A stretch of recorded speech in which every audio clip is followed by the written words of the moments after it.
మరి 30,000 మంది ఈ కాంట్రాక్ట్ అవుట్సోర్సింగ్ కార్మికులకు కూడా 5,000 రూపాయల లెక్కన బోనస్ ని ప్రకటించిన మొట్టమొదటి ప్రజాప్రభుత్వం ఈ కాంగ్రెస్.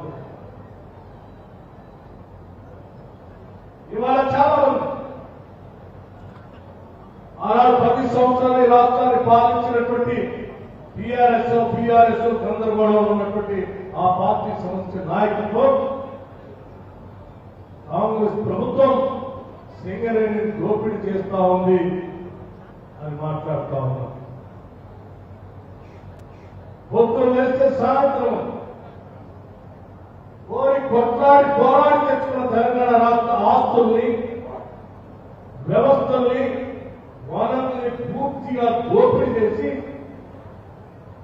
ఆ విధ్వంసం చేసిన తర్వాత ప్రజలు గమనించి వీళ్ళ చేతుల్లో తెలంగాణ రాష్ట్రం ఉంటే ఇంకా అన్యాయమైపోతుంది, ఈ రాష్ట్ర భవిష్యత్తు గురించి ఆలోచన చేసి రాష్ట్రానికి కాంగ్రెస్ పార్టీ చేతిలో ఈ ప్రభుత్వాన్ని పెట్టకపోతే ప్రజలు ఇంకా నష్టపోతారనేటువంటి ఆలోచనతో యావత్ ఈ రాష్ట్రంలో ప్రజానికం గమనించి ఈ దోపిడిని అర్థం చేసుకున్న తర్వాతనే ఈరోజు ప్రజాప్రభుత్వాన్ని ఓట్లు వేసి గెలిపించి అక్కడ కూర్చోబెట్టి ప్రజా సంక్షేమం కోసం వాళ్ళు పాలన అందిస్తా ఉంటే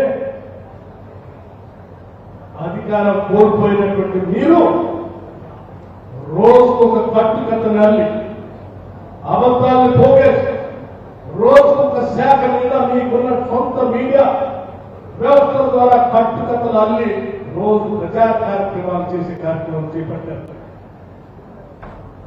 హరీష్ రావు గారు 10 సంవత్సరాలు మంత్రిగా చేశారు.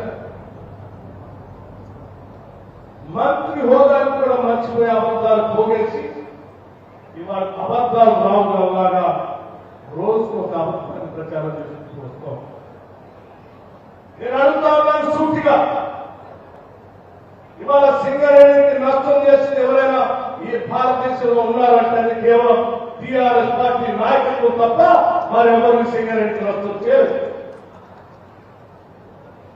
ఆనాడు 135 సంవత్సరాల క్రితం ఖమ్మం జిల్లాలో సింగరేణిలో మొదలైనటువంటి సింగరేణి కార్మిక సంస్థ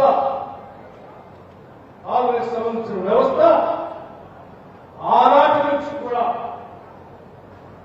మొన్నటి 2014 టీఆర్ఎస్ ప్రభుత్వం అధికారంలో వచ్చేంత వరకు కూడా ఈ పరిసర గోదావరి పరివాహ ప్రాంతంలో ఉన్నటువంటి కోర్ బ్లాక్స్ అన్నింటి కూడా సింగరేణికి చెప్పారు కదా. మరి మీరు వచ్చిన తర్వాత సింగరేణికి రావాల్సిన కోర్ బ్లాక్స్ ఎందుకు రాకుండా కుట్రపూరితంగా అడ్డుకున్నారు?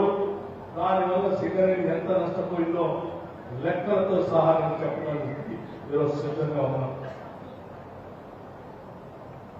దొంగ రాసినట్టుగా దోపిడీ చేసిన మీరు ఈరోజు సింగరేణి పైన అవార్డాలు ఇస్తాం. ఒక కేజీ బొగ్గు కూడా సింగరేణి కోల్ బ్లాక్స్ లో బొగ్గు బాయిలో కదలాలి అంటే అక్కడ ఉన్నటువంటి స్పష్టమైన పటిష్టమైనటువంటి నిఘా వ్యవస్థ ఆధ్వర్యంలో సింగరేణి కాలేజ్ లో పని జరుగుతాం. అటువంటి సింగరేణి కాలేజ్ ని ఈ రోజు మీరు అప్పుడు ప్రచారంలో నిర్వీర్యం చేయాలనేటువంటి ఆలోచనతో మీకు సంబంధించిన ప్రైవేట్ వ్యక్తులకి కోల్ బ్లాక్స్ చెందాలి అనేటువంటి దుర్మార్గమైన కుట్రతో సింగరేణి బలహీనపరచడం కోసం కుట్రపూర్తిగా మీరు ఒక పక్కన స్టేట్మెంట్ చేయడం, ఈ రావు గారు లేఖ రాస్తారు, ఆ కిషన్ రెడ్డి గారు ఢిల్లీ నుంచి దాని మీద స్పందించి మాట్లాడుతూ ఉంటారు.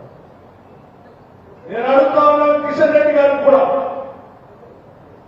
తెలంగాణ రాష్ట్రం నుంచి నువ్వు పార్లమెంట్ సభ్యుడిగా గెలిచి కేంద్రంలో కోర్టు శాఖ మంత్రిగా ఉన్నావు, ఏం చేశావు?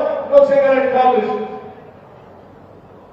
2014 కంటే ముందే 2011లో ఎలా చేసినటువంటి తాడిచెర్ల 2 బ్లాక్ ని సింగరేణి కాంగ్రెస్ రాకుండా అడ్డుపడి మీరు ఆ తాడిచెర్ల బ్లాక్ ముందు సింగరేణి కూడా మీ దగ్గర పెట్టుకున్నది ఇది నిజం కాదని నేను అడుగుతాను. ఆనాడు ఉమ్మడి రాష్ట్ర సమయంలోనే సింగరేణి కేటాయించిన తాడ్చల్ల 2 బ్లాక్ ని తిరిగి మళ్ళీ సింగరేణి కాలేజ్ మీరు కేటాయించండి. మీ దగ్గర పెట్టుకోవడం కరెక్ట్ కాదు. ఒకవేళ మీరు 2015లో యాక్ట్ తీసుకొచ్చాం. ఆ యాక్ట్ తర్వాత మేము కోర్ బ్లాక్స్ ఆప్షన్ చేస్తామని మీరు ఒక సమాధానం పెట్టుకోవడం కోసం ప్రయత్నం చేస్తే కూడా ఈ తాడ్చల్ల బ్లాక్ యాక్ట్ కంటే ముందే సింగరేణి కేటాయించబడి దాన్ని ఎట్లా ఆపుతారు మీరు? ఎవరైనా యాక్ట్ వస్తే యాక్ట్ తర్వాత నిర్ణయాలు తీసుకుంటారు. యాక్ట్ కంటే ముందే ఉన్నటువంటి బ్లాక్ని కేటాయించకుండా ఆపు చేయడం వల్ల ఈరోజు సింగరేణి ఎంత నష్టపోతుందో ఒక్కసారి ఆలోచన చేశారా? తెలంగాణ ప్రాంతం పైన సింగరేణి పైన మీకు ఏమాత్రం ప్రేమ ఉన్నా కోర్ మినిస్టర్ గా ఇమీడియట్ గా నేను రాగానే ఇది సింగరేణిని దానికి ఇవ్వాలని చెప్పి మొదటి సంతకం పెట్టి తాడ్చల్ల బ్లాక్ ని సింగరేణి గొప్ప చెప్పాల్సిందే. మీరు ఎందుకు గొప్ప చెప్పలేదు? దానికి సంబంధించి నేను కదా అనేక సార్లు మీకు కలిసి రిప్రజెంటేషన్ ఇచ్చింది. చేయలేదే, స్పందించలేదే. పోనీ టీఆర్ఎస్ నాయకులు ఆలోచన చేసి దానికోసం కొట్లాడిందంటే లేదే. 2014లో మీరు అధికారంలోకి వచ్చి 2023లో తాడ్చల్ల 2 బ్లాక్ సంపాదించి సింగరేణికి ఇద్దామని ఆలోచన చేయలేదు. చేయకపోగా కేంద్ర ప్రభుత్వం ఈ సింగరేణి కోర్ బ్లాక్స్ ఆనుకొని ఉన్నటువంటి కోర్ బ్లాక్స్ కోయగూడెం బ్లాక్ 3 కానీ సత్తుపల్లి బ్లాక్ 3 కానీ ఈ 2 సింగరేణి కోర్ బ్లాక్స్ ఆనుకొని ఉన్నటువంటి బ్లాక్స్. సోడి ఉన్నటువంటి ఎవరైనా సింగరేణి కాలేజ్ సంబంధించి ముందు ఆమె సొంతం చేసుకోవడం కోసం కొట్లాడు ఓనీలు కొట్లాడలేదు.